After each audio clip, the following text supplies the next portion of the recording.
ഇന്ന് നമുക്ക് വെറും 2-3 ചേരുവകളൊക്കെ വെച്ചിട്ട് ആവിയിലൊന്നും വേവിച്ചെടുക്കാതെ എളുപ്പത്തിൽ ഉണ്ടാക്കിയെടുക്കാവുന്ന നല്ല ടേസ്റ്റി ആയിട്ടുള്ളൊരു പുഡിങ്ങിൻ്റെ റെസിപ്പി നോക്കാം. അതിന് വേണ്ടിയിട്ട് മീഡിയം വലുപ്പത്തിലുള്ളൊരു നാളികേരം, അതിൻ്റെ ഉള്ളിൽ ആ ബ്രൗൺ കളറിലുള്ള ഭാഗം പെടാത്ത രീതിയിൽ ആദ്യം ഇതുപോലെ ഒന്ന് കട്ട് ചെയ്തെടുത്തതിന് ശേഷം മിക്സിയുടെ ജാറിലേക്ക് ഇട്ട് കൊടുത്തിട്ട് നന്നായിട്ടൊന്ന് ചതച്ചെടുക്കാം. എന്നിട്ട് അതിലേക്ക് 1 കപ്പ് വെള്ളം ഒഴിച്ച് കൊടുത്തിട്ട് അത് നന്നായിട്ടൊന്ന് അരച്ചെടുത്തതിന് ശേഷം അരിപ്പ വെച്ചിട്ടൊന്ന് അരിച്ചെടുക്കാം.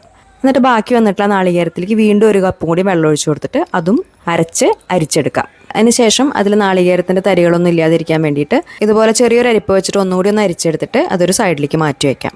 ഇനി ഒരു അടികട്ടിയുള്ള പാത്രത്തിലേക്ക് 1/4 കപ്പ് കോൺഫ്ലോർ ഇട്ട് കൊടുത്തിട്ട് റെഡിയാക്കി വെച്ചിട്ടുള്ള നാളികേരപ്പാൽ മുഴുവനും കുറച്ചായിട്ട് ചേർത്ത് കൊടുത്തിട്ട് ആദ്യം കട്ടകളില്ലാത്ത രീതിയിൽ നന്നായിട്ടൊന്ന് മിക്സ് ചെയ്തെടുക്കാം. അതിനുശേഷം 1/2 കപ്പ് പഞ്ചസാരയും 1 നുള്ളു ഉപ്പും ചേർത്തിട്ട് വീണ്ടും ഒന്നും കൂടി ഒന്ന് മിക്സ് ചെയ്തിട്ട് പിന്നെ അടുപ്പത്ത് വെച്ചിട്ട് അത് നന്നായിട്ടൊന്ന് കുറുക്കിയെടുക്കാം.